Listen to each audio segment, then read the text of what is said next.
We've conquered all of Europe. We're never gonna stop. From Palestine to Turkey, we've won the fucking lot. But Paisley and the Shankly, the fields of Anfield gold. We are unsupported, and we come from Liverpool. G'day, everybody, and welcome to the match debate this week. This is actually a very special edition of the match debate because there is no match for us to debate about. So what we're going to do is we're going to have a bit of a celebration. For those of you who saw us on the Twitter, we did announce that we were doing basically a big fat love fest. We're just doing a big match debate session about the one and only Jurgen Klopp. We are celebrating 6 years of Jurgen Klopp, and what an incredible 6 years it's been. I've got with me, as always, Pete Kafinas. I've got Jimmy, and I've got Nick. How you going? First of all, Pete, how is it? 6 years of Jurgen Klopp. How are you feeling for this one? It's extra special today, especially if you live in New South Wales, because we are free out of our cages as of today, or those who are vaccinated anyway. But that's I actually went to the gym today for the first time in 4 months. I don't know if you can tell, but that was special. I actually crossed an LGA today, which was having me done in 4 months. It was excellent. It was great. Incredible. And Jimmy, how you going? Very good. Not quite the same freedoms as yourselves up in New South Wales. So congratulations to you guys. But that's all right. Still a fantastic day. Plenty to celebrate, that's for sure. Absolutely. Well, we are here for one reason only. Of course, I did see a big fist pump there from Nick. I'm going to ask you. Hello. How are you? Not relevant. Yeah, I'm doing all right. I'll just see myself out then. That's fine. No, I'm very good. Yes, we are free at last. Free at last. As Martin Luther King once upon a time said, not in those exact terms or in that context, but, some people like to exaggerate. But, yes, we are able to roam around the city once again, at least, like Pete said, those who have been, left and right, jabbed. And, yeah, gyms are open, cafes are open, cinemas are open, all these fancy places are open. So I can't wait to actually go and watch sports again inside venues. Seated, though, because you can't stand with the drink. That is illegal. You must sit with the drink if you are drinking. Is that rules. Is that for like the virus or? Yes, apparently so. Yeah. Yes, you because it gets you when you stand. Thank you, Peter. That's how COVID spreads. Thank you, Pete. Yes. See, if I'm seated like this, it doesn't get me. But if I stand up, it's like whoop, bang, right in the face. It's gone over me right now. See, like I've got a bottle. It's gone over me. It's a vertical thing. It is a vertical aerosol. Yeah, there was a thing done in the UK where pubs were open until 10 o'clock at night because obviously, as everyone knows, COVID doesn't actually appear until 10:01 p.m. in the UK. Yes. So they had to It's like stop Batman. serving after 10. Yeah, exactly. So it was a fantastic study and clearly worked. So, yeah. It's a bit of a tricky virus, this one. He's catching standing up people. He's catching people at 10 a.m., at 10 p.m. He's a bit of a... As we were saying before anyway. As we were saying, the reason we're here, and we want all you guys in the comments as well. By the way, if you are watching this video, make sure to give the video a like, and hopefully you are already subscribed if you are watching this. So thanks very much for your support here at the Red Sea Podcast, and then also see what we're doing on Red Sea Down Under on the Twitter. But we are here celebrating 6 years of Jurgen Klopp, and guys, in the comments, you can just tell us what your favorite thing about Jurgen Klopp is, because we'll feed you some questions. You tell us what your favorite thing is. We got it all from Pete. You want to help me out a little bit here? What do we got? Like favorite game, favorite moment, favorite quote, favorite signing. What does Klopp mean to the club, to the fans? Where were you when Klopp first signed? All that kind of stuff. Well, let's just start there then. Look at that. It's like. Are you controlling the things there, the banners there? Because I tell you what, we've got this little thing. But where were you when you? We got that. Yeah. We got that. It's a situation. I'm gonna do Klopp impressions the whole time. So don't be surprised if I'm talking as Jurgen Klopp. But I want to ask you guys. I want to throw this one up. I think, and throw it up, I do mean vomit. You, Pete, you have an interesting story of where you were when Jurgen Klopp signed for LFC. Because, by the way, when it happened, it was this big moment. I'm sure when it happened, especially because he was like on some telecom on like Sky News, and he like they were at his house. Like, is it true, Jurgen? He's like, yes, it's true, or whatever. So it was a big moment. Everyone was excited. So, first and foremost, I was actually a Brendan Rodgers fan. I know Chris just said when he left. Well, I was actually a fan of Brendan. I mean, I think he was a bit hard done by those, by not getting completely backed and being forced Balotelli on you. I mean, nobody can succeed with Balotelli, so you got to give him some credit. But moving on. So I was actually in Madrid, at that time because I was there for some education stuff for myself, just doing some stuff there, and we're just playing on my phone, mucking around in the room, and next thing you know, just Jurgen Klopp signs to Liverpool. And I remember like being so happy, but a little bit upset at the same time because I did like Brendan Rodgers for what it was. And then I got over that really quickly. And then I just realized, oh my God, we've got Jurgen Klopp, because prior to that, I was a massive fan of Dortmund. I was a fan of Marco Reus when he had Kagawa, Mats Hummels. Like his main squad that he had was a super squad. And I was actually a big fan of Klopp because I'll get into that part a bit later on, I think, in one of the next questions. But I was in Madrid, Spain, and I tell you what, I was ruining the news for everybody back in Australia because I saw it before them. So how good is that? How did you find out the info? Did you see that same like Sky News report? Yeah, where they're out his house. You saw that? Because obviously the European times are the same there, and whilst everyone else was sleeping here in Australia, so I kind of ruined it for everybody. Well, this is what I mean, not everybody has this incredible, g'day downturn, Abby. Morning, guys. Really been 6 years. I know. It feels like, what's crazy? Very quickly, I was on a sketch series when he signed. And I remember our unit producer on the sketch TV show that I was doing, he was a Liverpool supporter as well. And we just both like hugged each other like the next day on set. And we're just like, this is the guy. This is the guy. I want to ask you, Jimmy, what was it about Jurgen Klopp? Because he hadn't done anything for Liverpool. And some people always thought he was kind of the Neely man. What do you think it was about Jurgen Klopp's history, where he came from, that made him just, every Liverpool supporter knew this was the guy? Very unique compared to many other managers, not just in how he looks after his teams, but just how he presents himself, how he takes conversation, how he turns up at press conferences, the way that he turns good players into world-class players. He'd proven that at Dortmund already, just sort of touching on what Pete's already said.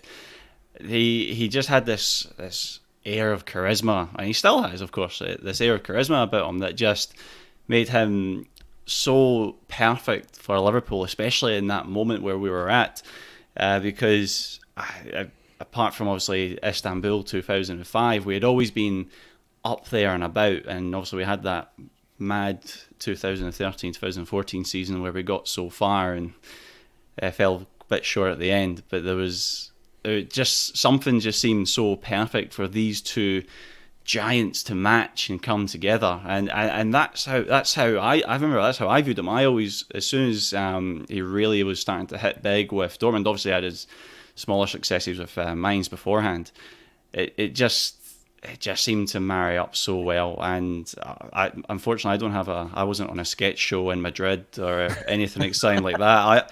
I woke up at 5 a.m. to get ready for work and check my phone, and I was lost for words. It was almost like it felt like someone was taking the piss a little bit, because at the time it was almost like, are we the kind of club that can bring this guy in? And obviously he'd been on like a sabbatical from football for a year or something like that, and they had gone and met him over in New York City, and I think it was New York City at least, and they said, look, this is what we want to do, and we think you're the man to take this. And obviously he believed in it, and he fell in love with the city straight away, and it just seemed like a match made in heaven. It just seems to have just shot up straight from there as well. Yeah, it sounds like you were about as elated as the Dugout Football channel here. I was at work, came on my break, and Jurgen Klopp is the new manager of Liverpool. Let out a loud yell in the cafeteria, and one of my managers asked me, am I okay? And I replied, Klopp to the cop, boom. Boom. He predicted that Klopp was going to have that catchphrase. Nick, I remember there was this rumor that Manchester United had contacted him before, and he said, there's only one club that I want to manage, and it's Liverpool Football Club. They were made for each other. Oh yeah, like you can't deny that the links are there between Liverpool and Dortmund. Obviously, we both have "You Never Walk Alone." I mean, it means a little bit more to us, but also Klopp. He said himself he's a bit more of a football romantic, and he's like, I saw the differences between Liverpool and Manchester. Obviously, he knows the history of both clubs. I think one of his quotes a couple of years ago was something along the lines of Manchester felt like a business, but Liverpool felt like a club. And he knew the shit we were in. And because of his experience through Dortmund and through Mainz as well, average players not getting the success that they need, big teams in their heyday as well. And Dortmund now is there or thereabouts. Obviously, they're still powering through with all the other managers that they've had. Obviously, Tuchel in recent years. And George's come back. Here we go. Perfect. I thought he got upset because I'm talking about Thomas Tuchel. But there was a difference there between both teams, and he could have gone to Manchester, and a lot of people could have thought, But even when you think about it now, you can think of other managers with different clubs and different teams. Even before then, I just cannot picture Klopp going to a Manchester United or a Chelsea or anyone. It was like you could not have put a more proper and a correct manager with a team that was crying out for someone like Klopp. Had it come close the season before that, sold a big player for big dollars, bought a couple of good, couple average players, fell short. Everyone remembers the classic moment when Henry grabs Carragher on his thigh, and he's like, Brendan Rodgers has been sacked. It's like, that thigh grab, and it was like, okay, shit, now what happens? And thinking, who the hell is going to come in and take on Liverpool? And like Jimmy said, he was on a sabbatical. He said he wasn't going to be managing. He was going to take a break. But he's like, man, Liverpool come calling. You don't say no to a club like Liverpool. And I'm thankfully he did, because we've seen what he's done with us. And a lot of people will always say, put Klopp with Manchester United, he'll turn them into a Premier League winning team. Put Klopp with City, they would have won the Champions League 2 times over by now. Granted, different players, a sort of different way of playing, but all the same, still, he's got that skill set that makes Klopp great. Well, it's interesting here that, there was probably a host of managers. I'm not sure for anybody here. I'm just going to throw this one up for any of you guys. You guys just show a hand, whoever wants to answer this. Was there another manager that you would have wanted us to sign at the time, or that you thought we were flirting with, that you would have been excited about? Or was it just always Klopp? I'm pretty sure that's going to be a resounding always Klopp from everybody. Can't even remember anyone else. Yeah. Always had to be That's Klopp. a tough one, eh? That's an interesting one, that one. I think we've got to thank his wife, though. I think we've got to thank his wife, because she kind of not influenced him, but she did help in the cause to reject United. And he did mention that a couple of years ago, I think it was, or even just last year. So whilst we praise Klopp, I think we have to praise his wife a little too for helping us out. Well, he says here, Downton Abbey is Manchester United was the Disneyland of football, or some crap like this. I'm going to be doing the impression the whole time. So guys, I hope you don't get over it. It's going to be happening a lot. I like what Chris says here. Klopp was perfect for us and a strong bond with the fans previously at Dortmund. Yeah. I think it was that thing of they were like last in the Bundesliga, and he just went up to the crowd and thanked them, and they were just cheering the whole time. I remember thinking at that time, this guy's perfect for us, because we had a toxic fan base at the time.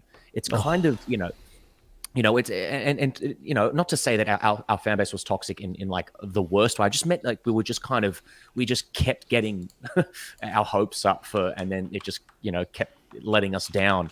But to have them cheering, and we're going to get into this with our favorite games, I was like, I reckon Jurgen Klopp is going to come here. There's going to be a moment, and it happened last season, by the way. There's going to be a moment where we're struggling, and he's going to have the Kop, and he's going to have all of us cheering, even though that was in empty stadiums. The majority of fans, even though there is toxicity on Twitter, the majority of us have always been behind this club, and that's what he's done. The first thing he did was change the mentality of every single level at this football club.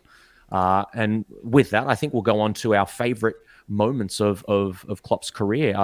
I think we might start with this one. It's kind of what I was saying, how Klopp has evolved Liverpool FC. Pete, I'll go to you. What do you think is the main thing? For me, if I was just to answer my own question, I would say it's mindset. But I'm sure that there's something that you probably look at that's more football related as to how he's evolved Liverpool FC. And maybe it has something to do with that first game. Remember the Tottenham game where Lallana is like his best player?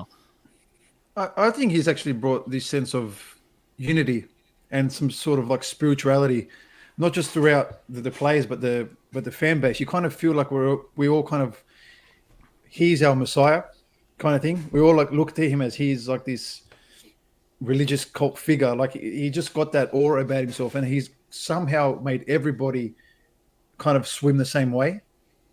Like before, with Rogers had his separate fans and everyone and then the people hated Rogers, and even Rafa even had some, of the people who disliked him.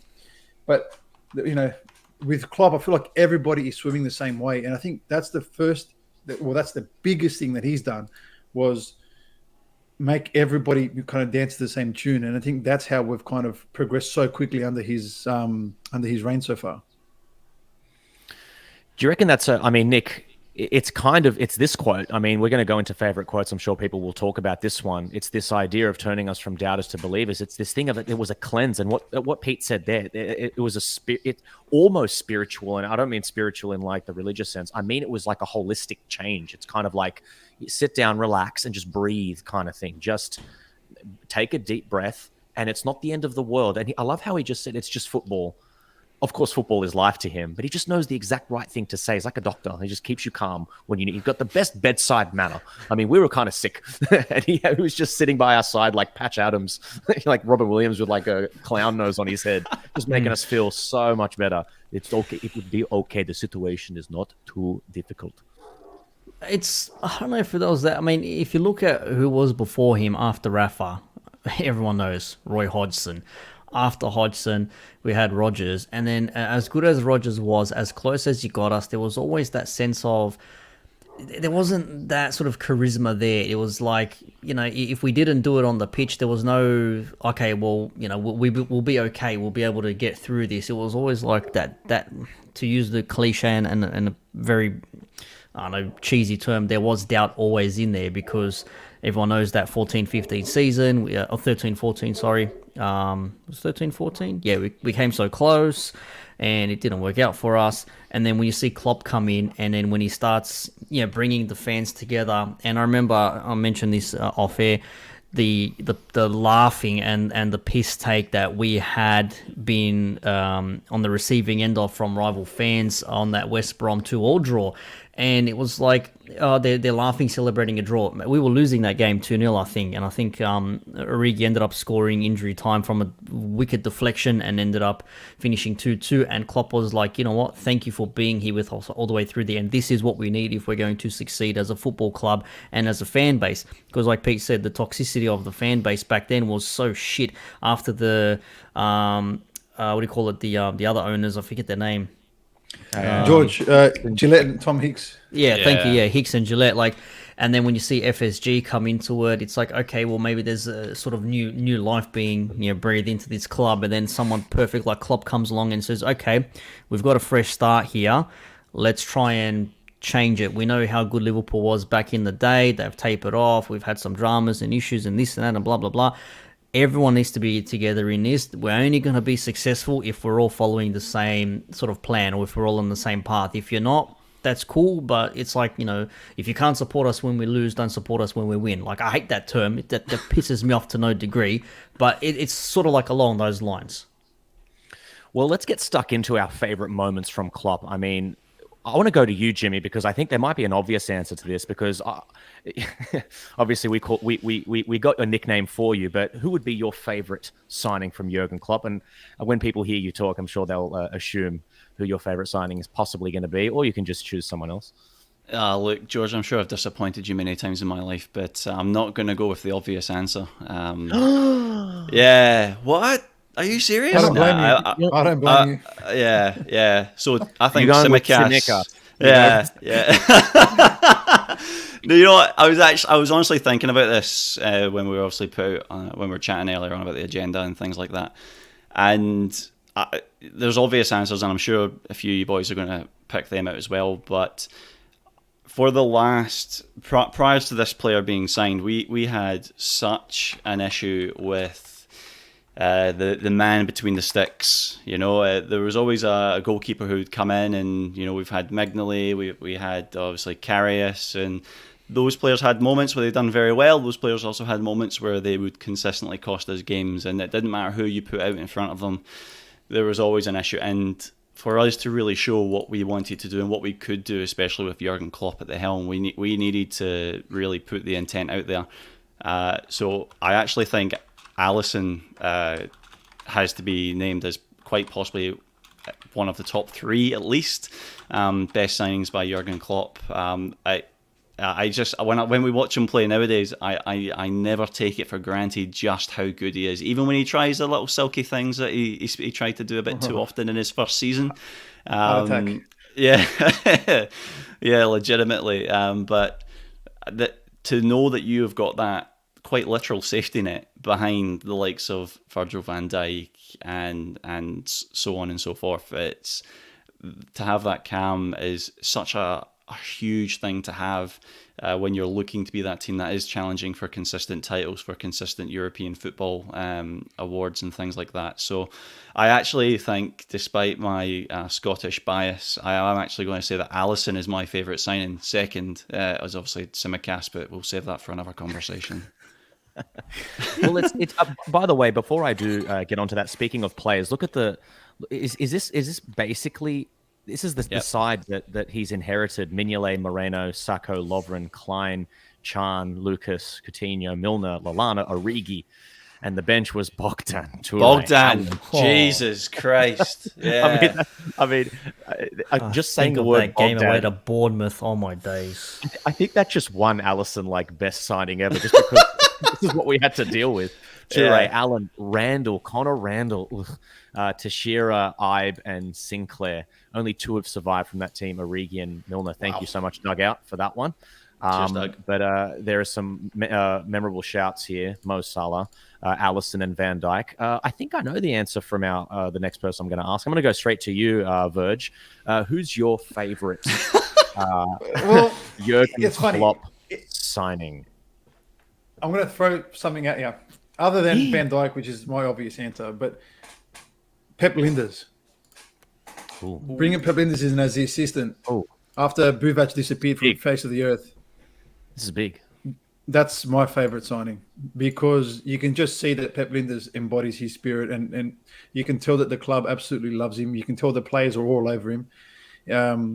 The way, you watch LFC TV and all that kind of stuff, the way he conducts himself in the training sessions, and he does most of the technical possession kind of training sessions. And I think potentially he's also Klopp's successor. So, what better person to have succeeding Klopp than someone's been with him for so long? That's a big answer, by the way. And you know what? You also have a good point there as well, because like you said, is it Buvac that leaves us kind of high and like just high and dry kind of thing, and everyone thinks that everything's going to kind of capitulate, and people are always looking for an excuse, and it is Pep Linders that kind of steps up, and you know what? He's got some of the best quotes, by the way. Hopefully, I mean, I'm always looking for Steven Gerrard to come back to the club. Maybe if he gets that Newcastle job, maybe he'll be very intrigued by the checkbook he'll be getting. But Pep Linders, he's an interesting successor idea. Does anyone think that he'd be a good successor to Klopp, by the way? Look, there's not rumors, but like there's that talk, how Klopp says he may want to take a couple of years off from football after his contract ends with us. I don't blame him because we're quite stressful. But look, it's something that there's the talk of give Pep Linders the role for a couple of years while Klopp has a rest. And then when Klopp is ready and feels refreshed, he can just come back. It's like, you know what? That. Perfect. That'd be unbelievable. So, thank you, Chris. But yeah, I would love if Linders just took the weight off Klopp's back for a couple of years. Klopp came back thinner, leaner, ripped, maybe like a full head of hair, maybe a ponytail, and then he just comes in and it just takes over again. Nick, we've got a favorite signing for you. Favorite Jurgen Klopp signing? That's tough. How the hell do you go through 6 years of Jurgen Klopp at Liverpool and try and find a favorite signing? Oh man, what a question to ask someone. You know what? We've had some. I love the way that you're extending your time for answering this question. Just answer, man. Hurry up. Just say it, mate. Come on. I don't know. What is the meaning of life anyway? Ask Monty Python. They'll tell you. I don't know. I don't even know how the hell to answer this. Like 6 years, Jurgen Klopp, players in and out. Favorite signing, bloody hell. I'll probably say Firmino because he sort of like helped us change the way we play.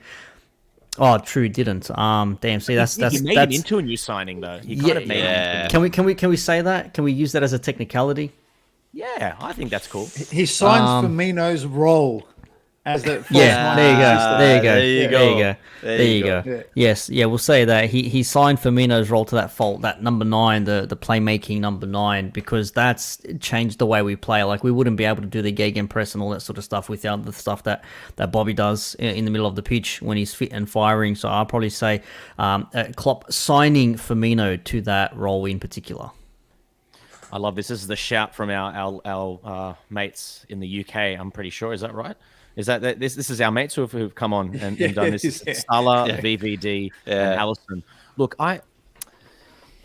for me, if I was to answer the question, George, what do you think? Oh, I'll tell you what I think. All actors are schizophrenic. I'll talk to myself for ages. I think personally, like I've always been like I was on the strikers tier list, and I've always been strikers have just always been the players that I've looked out for. It's Liverpool also loves a good goal scorer, so Mo Salah, he's magic, and the things that Mo Salah has made me feel whilst watching Liverpool, it's the same thing that you kind of got from Suarez, that you got from Owen, that you got from Torres, and this guy wants to retire here, and hopefully this contract gets sorted. But he's better than all of those. He's better than Suarez, in my opinion, right now. What's that throwing, coach? That's a great shout. If only we had a free kick, coach. It's funny. I wonder if anyone would mention Fabinho as one of the best signings.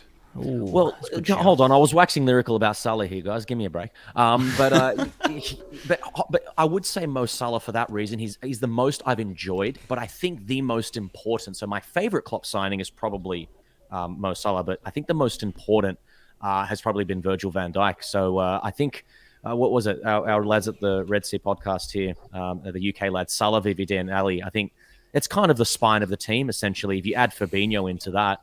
You've got basically the most important, segments of a football team, and not every team gets to have those. And we've got them all. We've got a goalkeeper, centre half, centre midfielder, and a striker.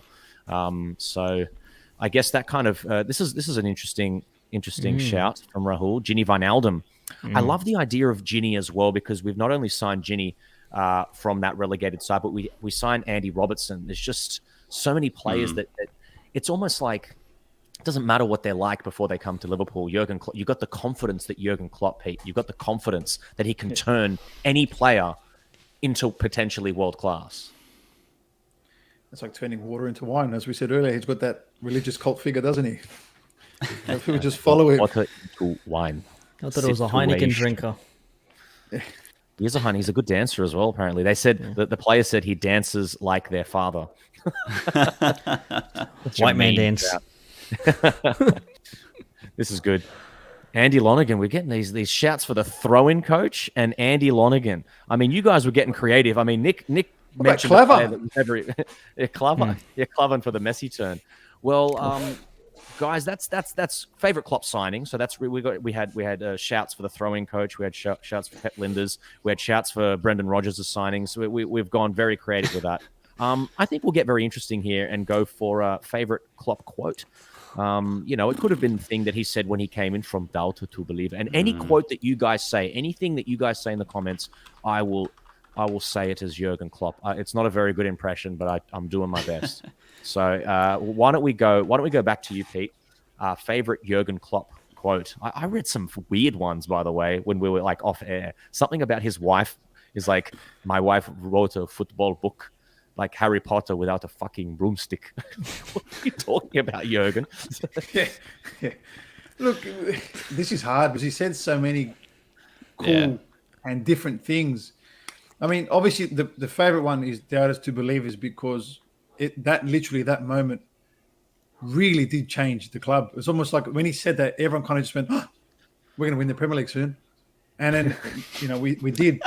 And then look, other than that, I really love that moment after we won the Premier League. And obviously, because of the whole COVID restrictions, it looked terrible. But he's like 55 meters away from the camera. And he's saying, by the way, like telling to the fans, this doesn't happen without you guys, and all that kind of stuff. The way he did that 2 or 3 minute thing where he praised the people at home for supporting and going through that tough period, whilst obviously in COVID and lockdown and all that other stuff that we're going through. I kind of really like that moment there. And I can't remember the quote exactly. I just love that moment of where he was talking about, doing all of it because of you, and we did that, and all that kind of stuff that he was going on about. So I really enjoyed that moment. Nick, favorite Jurgen Klopp quote? Well, like I couldn't do an impression of what Pete said because it was like a moment. It was in the moment. It was a situation. Yeah, you could do the Red podcast one, the Red Sea podcast quote. Boom. Probably boom. There's one that he said a while ago now, but he said something along the lines of, in order to have like success, you need to like consistently hit targets. You can't win, lose, draw, etc., etc. So you need like a consistency, which is what he's sort of given us, the consistency to sort of say like, well, it's Liverpool. We know what we're going to expect from you never count them out, sort of a thing. So I think it was something like to be successful, you need results in a row, or you need results in sequence, or something to that effect. So that to me sort of makes sense. That's that doubters to believers thing. Like you need to believe you're going to get the success every time you go out onto that pitch or whatever the hell it is that you're doing. To be successful, you need to win consistently, or whatever the hell it is. So that was the quote. That was exactly. That sounded like him as well. That sounds like his vernacular. That sounds like something that he would say. We've got here from doubters to believers. I am the normal one. There's another good one. This is a great quote from him. You know what I think is criminal? How you don't mention Ben Davies' 100% record of clean sheets. 100%. That is the situation. Thank you, Chris. Favorite quote? Robbo, for sure. Favorite quote? Yeah, for sure. Yeah. I don't think my one. I don't actually think it was a verbal quote. I think it was from our first home game, actually. Yeah. Yeah, but it was actually, I remember seeing it, and it was I think it was in the match day notes, or it was something in the newspaper prior, and it was pretty much just his first message, his real first message to the fans on match day, and it was essentially, all I ask is that you believe in this team, and you just put all your faith behind this team, and they will deliver for you. If you put your trust, they will go out there and they will fight for you, and they will fight for this city, and they will fight for this club. And I will make that commitment to you. And I think sort of following on from that doubters to believers thing, it wasn't a case of, all right, guys, we're going to win the Premier League in 6 months. How good's that? It was sort of like just setting the scene and really just trying to change the thought process that Liverpool fans had sort of gone through, because we'd obviously just been through this roller coaster of the last 5-10 years where we were sort of into the top four, sort of into the Champions League, then we're out the Champions League, then we're going to Madrid and playing a second string side and trying to rest players and lose 2-0 and all that stuff. And now it's like, actually, let's just stop. We just need you to put everything that you've got behind this team, and we will make it happen. You just have to be there for us. And I think that continued that push to really change how we viewed each game as it came along. And each week, rather than it being like, like when we drew with West Brom, and we had other games where we just dropped points against these, what we would say is like mid-table or lower position teams, we would just be like, each week we're just taking it one step at a time, because that's what Jurgen's telling us to do, and that's okay, and we're going to do that because we know by the time we get to the end of it, there's going to be something sweet for us to really savour and really enjoy. And as we said, Andy Lonergan's got 4 medals to prove it, so it's absolutely fantastic. It's true. I mean, yeah, he does have those medals. This is an interesting, by the way, this is a great way to wrap up the idea of the quotes. And this is kind of what we're about here at the Red Sea podcast, because we are the Australian leg of the Red Sea podcast. But the Red Sea podcast was created to kind of, to show the passion of, and, we've got other channels out there, like even like the Day Trippers, for example, people that don't get to live in the city. But even with the Day Trippers, they literally trip for the day to go to the match, but there's some of us that don't get to go to the match. And I love this quote from Klopp. He's been saying this since day one, and maybe this, I don't know if it's offensive to Scousers, but the dream is to have a team full of Scousers. What we want is to be the sport for everybody with a Scouse soul. And I think that's, that just shows how made for Liverpool Jurgen Klopp was. It's just this idea of we're all in this together. And I remember him saying in some of his early press conferences, he would always say, I want you guys watching all around the world. We need your energy. And it's just that idea that the whole world became a Liverpool supporter almost, and all of that is what's driven us, and that's what sucked in the goal against Dortmund, and we didn't win that game per se. Or we didn't win that final. Sorry, it wasn't like we won the game, but we didn't win that final. But it doesn't matter. We enjoyed that moment, and that's what Jurgen Klopp's career has kind of been. It's just been a career of enjoying those moments. His favorite word is "in the moment." So, yeah. Anyway, that's my 2 cents on my favorite quote. I've got the power to write it down. I love these. There are other quotes. Calm down, Fat Frank. It was verbatim what he said. This is a great shout. Like Rocky. That was cool. Actually, that was pretty cool. That was a good one. I think we got Tiago's father here, the captain of the ship here, Red Sea Podcast. I don't know how many zeros that is. A Google %. That's 4,000. 4,000. That's 4,000 there. But yeah, anyway, lots of Jurgen Klopp quotes for us to choose from. But that leads us into, I think a lot of his quotes lead to inspirational moments in the most important thing. This is the match debate. So let's have a bit of a match debate here. What's our favorite Klopp match? And let's debate about it. Favorite Klopp game. I'm gonna shoot right back to you, Nick, because you've been. I feel like this is the question you've been wanting to answer. I'm just like, who's your favorite Klopp signing? Well, the 2-2 with West Brom was a great. That's not my favorite game, though. That's not my favorite game.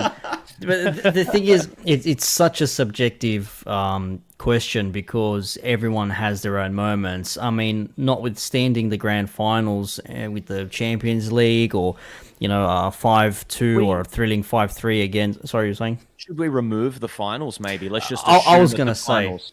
Yeah, okay. I was going to say, because the final's easy, like, the 2-0 against Tottenham in the Champions League final. It's like, well, yeah, it's a final, but outside of that, I don't know if I have one in particular, but most of those, two of those games come out of Champions League or European matches. One obviously being that Dortmund semi-final, like unbelievable. Like, who would have thought Lovren comes in the 93rd minute or whatever and hits a back Best post celebration and ever, by the way. just like 2 foot the ground when he goes down there. And like what El Capitan says, Thiago's father, that Barca comeback 4-0. I mean, we're 3-0 down away from home. It's a shambles. We're coming back. We've got no Salah. Mane started on the bench. I think Shaqiri was playing. Wijnaldum was on the bench. Obviously, he comes on, scores 2. That was absolutely wild, and the way that game panned out as well, because people really underestimate the power of Anfield. And we talk about the Anfield atmosphere and all that sort of stuff, and it probably hasn't been what it needs to be in recent times. But on a European night, when the stakes are high, I challenge the best teams in the world to come to Anfield and try and take us on. So I probably say that Dortmund. You're taking me up. Stop.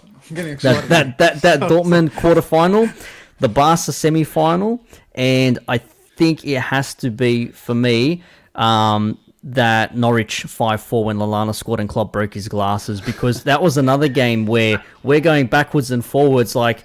What a cool game. Milner scores, and then Bobby scores, and then we concede. Then, someone bops one in like the 90th minute, like, this game's done and dusted now. And then you just see last kick of the game. Steven Corker, what a signing from Klopp. Goes up for a nothing cross. Doesn't even get to the ball. Falls to Lallana. Shanks it into the ground. Goes into the back of the net. We all go crazy. We go wild. Everyone's laughing at us. But that's the whole point. Like, you need to get to that place mentally where you're like, you know what, there's still a minute to play. We know football, anything can happen in football in the space of seconds, so why not push it all the way through? So yeah, Dortmund quarter, Barca second leg semi, and that 5-4 against Norwich. Yeah, and by the way, you finally answered the question, who is your favourite signing? There he is, Steven Corker. Yeah. Yeah. We're talking about your strikers tier list. Where was he? Yeah. We should have put him in there. Yeah, had to. Yeah, above Balotelli. Oh yeah, big time. Well, Jimmy, you got a favorite match? Yeah. It's I was expecting the Barcelona game to be taken up quite early, so I will avoid that one, despite the joy that it brings every time I think about it.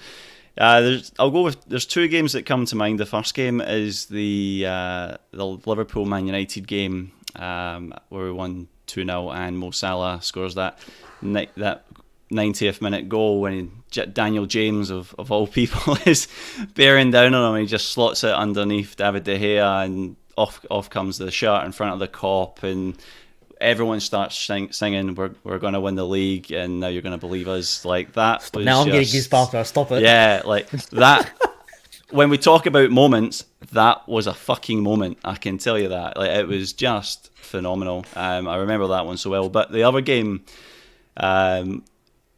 first off for the game, but then also for the atmosphere that I was in when I witnessed it. I was at Carragher's in New York, and it was when Liverpool played Manchester City. I think Manchester City had been unbeaten all season, all the way through to mid-January.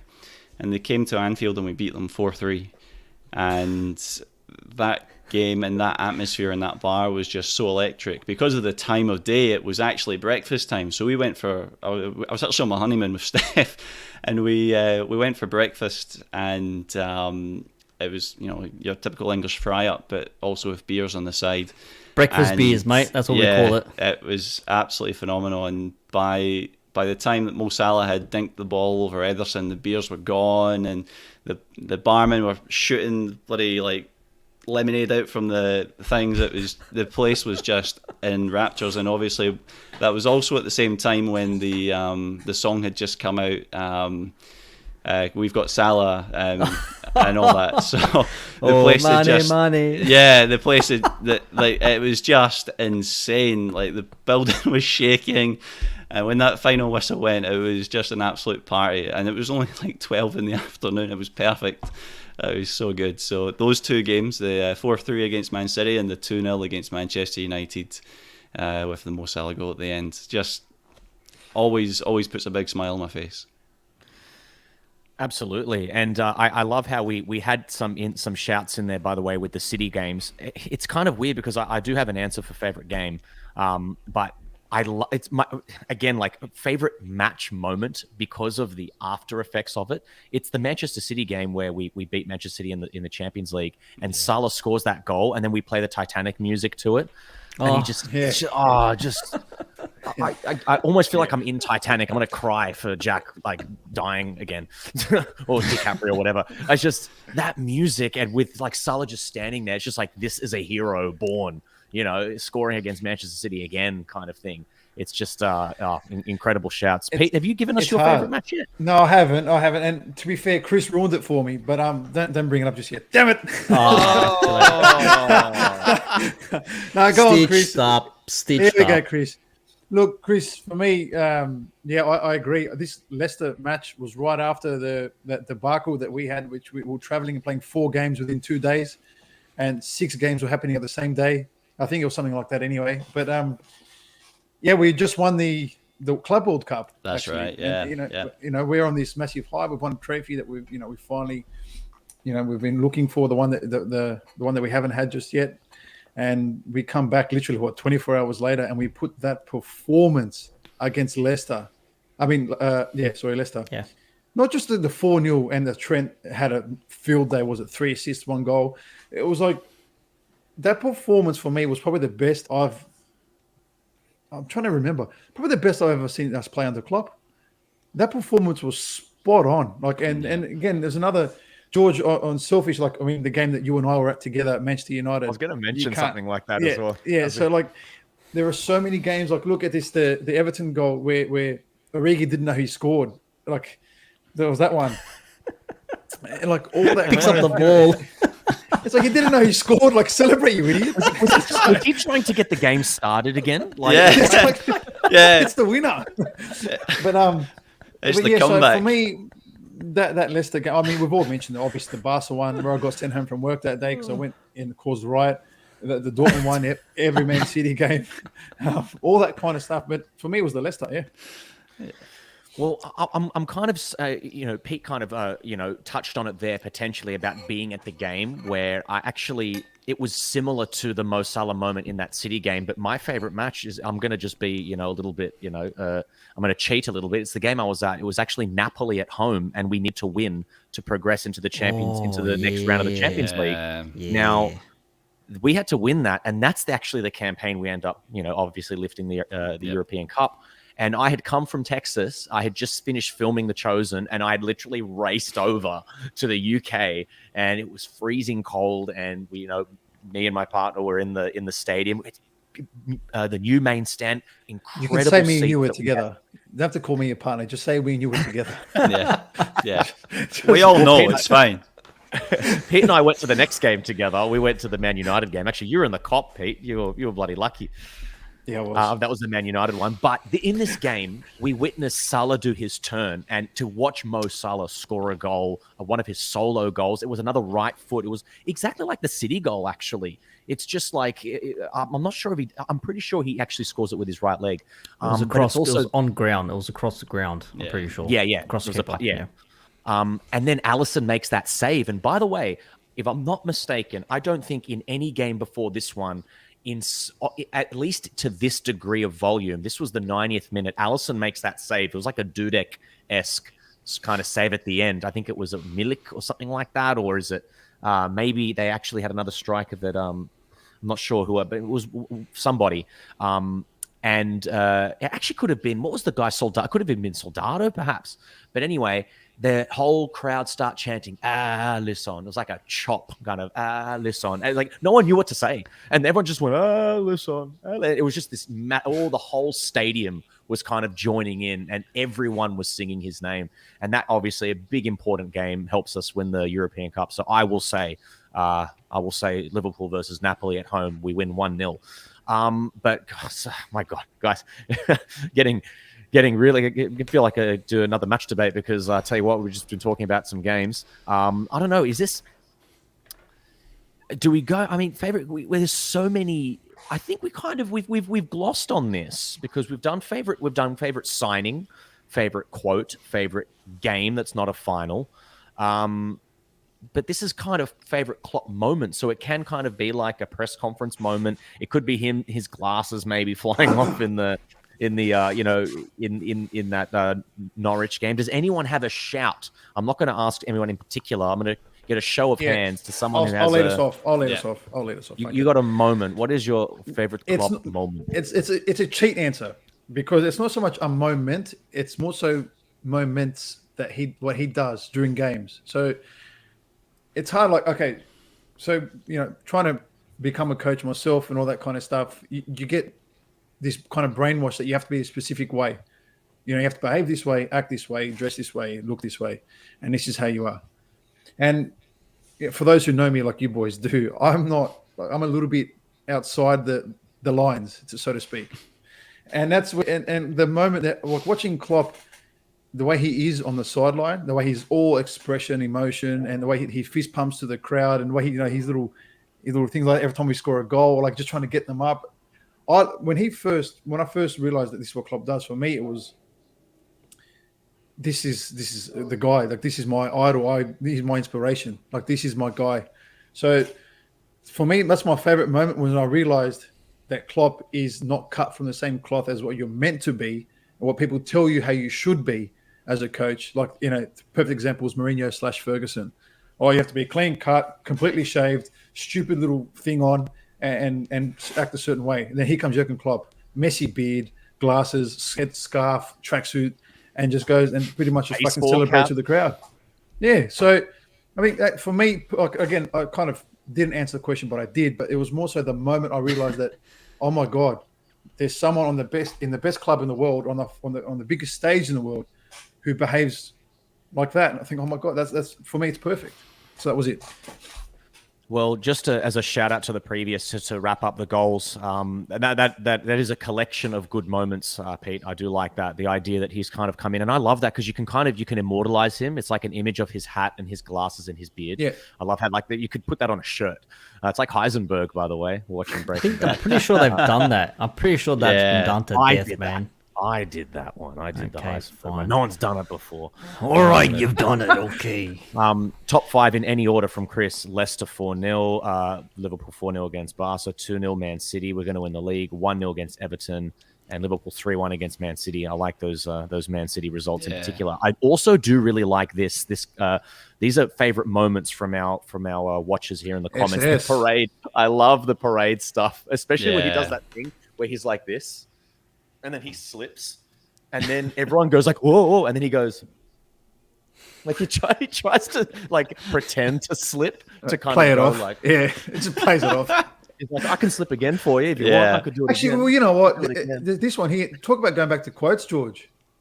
When he goes, let's talk about sex, baby, and he just starts talking and he starts singing that song. That's a quote there. That's another one. That's also a good moment. Maybe we could just turn it into moments. You know why I love that as a moment? He is constantly trying to start chants with the freaking with the cop, and nobody takes his suggestions. They're lovely suggestions. Why don't we sing?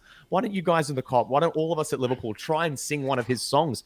I feel like every single year, he always, like, if it's like a big moment or whatever, he will try to get a song into the cop songbook, and we never take the we never take the advice. But I like this one where it's like the GIF where he kind of does that. Yeah, We got to beat Man City 6-0, and then that's just going to be used on repeat.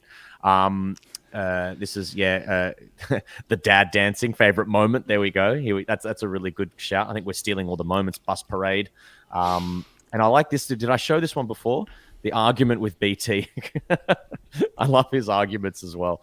But I've got one for you. You got one? Go on, Nick. When he came on in a post-match presser, and he said something like, hamstring for me is the shit word of the year, or something to that effect. And we all copped hamstring injuries, like in his second season or whatever the hell it was. It's like a hamstring after hamstring injuries we kept on copping. And I think that was the result of the way we were trying to play, always pressing, sprinting forward and all that sort of stuff, which we've obviously gotten better from since. But I just remember they just looked at it, kind of goes, hamstring for me is shit word of the year, or something to that effect. That for me is a moment. You said it on a post-match, it was like, these guys literally just came out and said it. But man, whatever. And Jimmy, favorite Klopp moment? Yeah, I think for me, when we first won that Champions League in 2019, I think Klopp himself had actually lost his last 6 finals. He'd lost his last 3 finals of Liverpool, and he had obviously put out this message at the start when he joined Liverpool, like, we will win silverware within 5 years, and if not, then I'll be in Switzerland, kind of thing.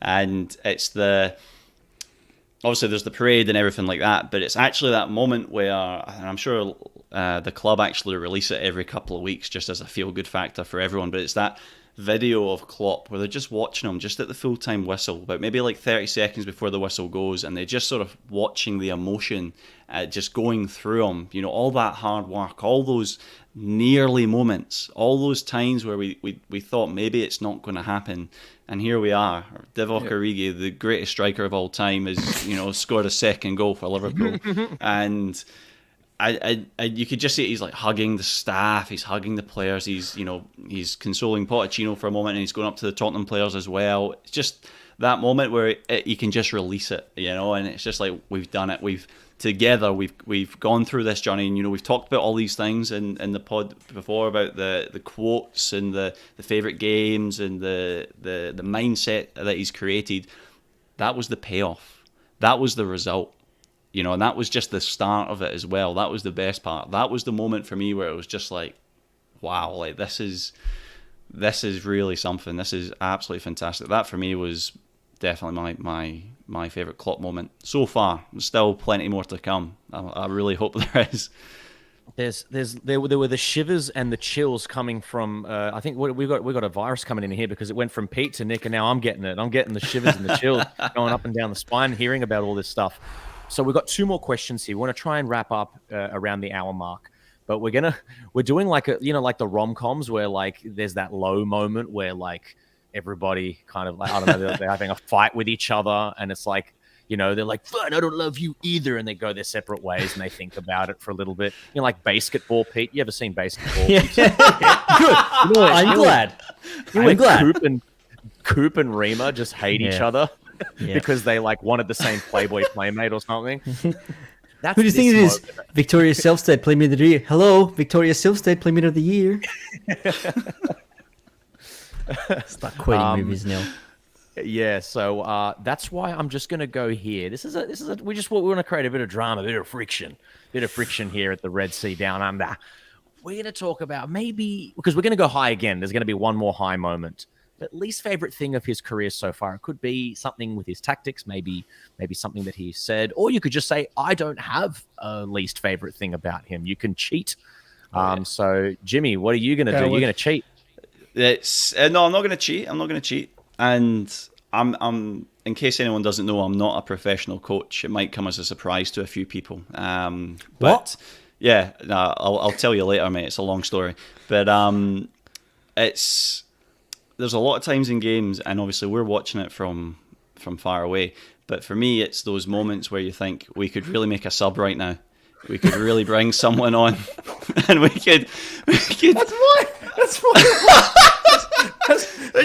It's true. Honestly, there'll be games where you're thinking it's 1-1. We need a goal. We've made one sub and we've brought in a centre back, and I can't work out why we haven't brought on. Like, there's been moments. Me and Nick have discussed this. Like, now's the time to bring on Taki, as an example, right? There's been moments like that. We've got the options on the bench, and we've gone through a lot of times where there wasn't options on the bench. You saw what I think it was Doug posted with our first ever lineup, and you look at the options on the bench, and you're thinking, Christ, we've gone from that, and you look at what we have now. Like, we have come a very long way. But it's just when you're thinking, right, okay, we're at the 55, 60 minute mark, the classic Rafa Benitez time, 60 minutes, let's make a sub. It doesn't happen with Jurgen Klopp. Usually we get to the 75th, 76th minute, and we're starting to get desperate, and then we might see a sub. But it's not the sub you're expecting. That's my least favourite Klopp thing. But apart from that, I can live with that because I'll accept everything else that he brings. Well, Pete, Jimmy's stolen your. I've got to think of something else now, which is easy. Are you happy? Well, hold on, we'll come back to you. You jump in as soon as Nick's finished with his one. Nick, now you can ramble as much as you want to try and buy yourself some time here. You'd be like, now, when you ask me least favorite thing, it reminds me of this moment. So yeah, take as long as you want. And me rambling right now is buying you time, man. I'm buying you time. I'm looking out for you. My one is simple, and it's only been the last couple of years for obvious reasons. But when Klopp gets political, it just gets on my nerves. It's like, I get you're coming from a good place and good-hearted place and all that sort of stuff, but please, man, just like stop proselytizing to us. And even what's his name, the Sheffield boss, what's his name, when he was having his arguments with him about the substitutes and all that sort of stuff, even said, Klopp would make a world-class politician. And you know what, if he wants to get into politics after football, by all means, but in football, stick to football, man. Like, I don't know, that's just my grievance. That's the only thing I can think of, apart from the obvious substitutions and possibly raging it at officials sometimes. Like, sometimes it gets a bit much. I mean, he had his rant with BT as well, if you remember.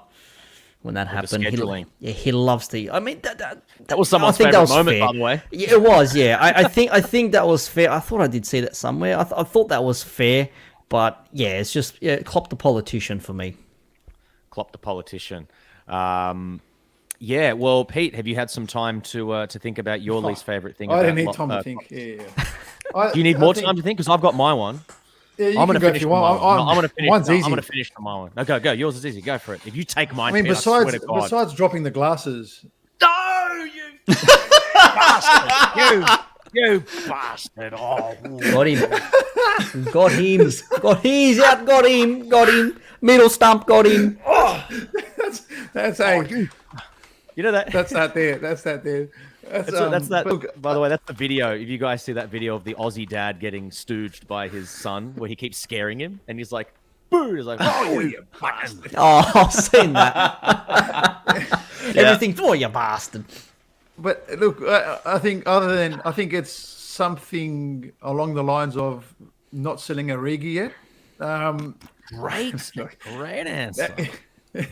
It's trusting some players for too long, and I think we got a similar answer in the comments. To be honest, it's something that I feel like he does, like just because they've been here and it's easier to deal with. Like, for example, Oxlade-Chamberlain, biggest waste in my opinion right now is him being in the squad. Like, why? And then there's a few more that he've kind of extended their time for a little bit too long. But I think that's it for me. I think Klopp's just kind of attachment to his players. Like, it's okay that they've been here for the hard times. I get it, but they need to fuck off now. And I think that's something that needs to happen a little bit more. That's my only thing I don't like about Klopp. Well, yeah, I was going to say, I was just going to say the glasses. That's kind of, it's ruined all of. I've made all these T-shirts. I've made all these T-shirts with the Heisenberg, with the glasses, the hat, and the beard, and now I've wasted all my money. So I don't know what I'm going to do now. Let's finish this on a high. By the way, guys, I mean, I wish I'd said this a little bit more when we had some, we had a couple more people watching us live, but we are at 417 subscribers. So please make sure if you are watching this and you haven't subscribed to the channel, or you're in the mood to create a fake account and give us a sub that way, we just want to get to 420. So we're at 417 right now. Look at me. Promoting some shifty activity here, but yeah, we're at 417 on the YouTube. Maybe tell a friend, give us a little like, because we get to 420. Tell your friends, man. Tell your friends.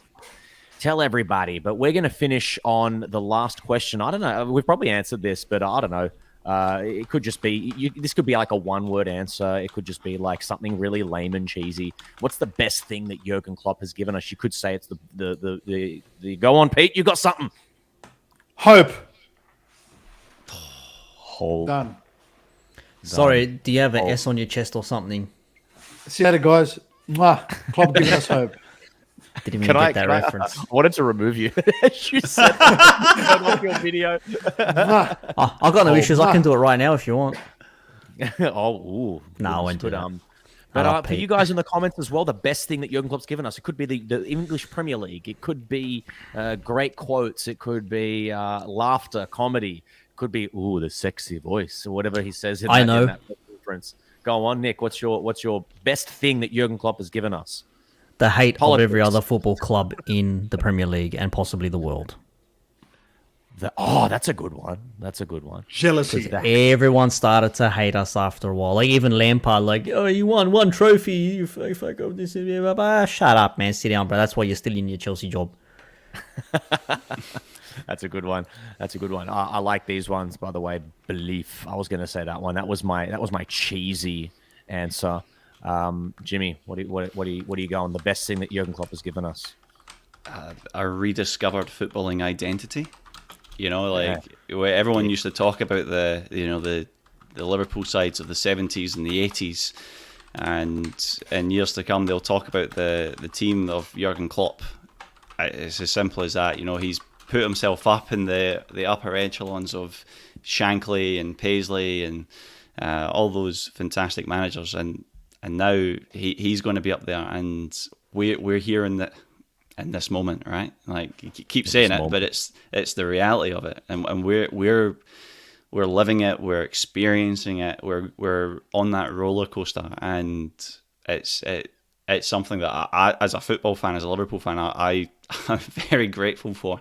And I know that I'll look back, no matter where Liverpool is in the future, whether we're still riding high on those waves or whatever's happening, we'll always look back at this moment in time, because that's what's got us to where we want to be and where we need to be. Well, guys, again, as we kind of wrap this up, if you haven't already subscribed to the channel, please just give us a little subscription press of a button on our YouTube channel. Also, like this video if you have enjoyed it. Continue to keep the comments flowing, because I'm gonna read out something here. I'm hoping this is because I only just got this up very, very quickly. This is from lfchistory.net. This is a really great website, by the way. And I'm just going to read out what's the best thing that Jurgen Klopp has given us. And I'm just going to read these out. Champions League 2019, the best FIFA Football Award Coach of the Year, European Super Cup 2019, FIFA Club World Cup 2019, the 2020 League Managers Association's Manager of the Year, Premier League Manager of the Season 2019-20, Premier League 2019 and 20, 2020 the best FIFA Football Awards Coach of the Year.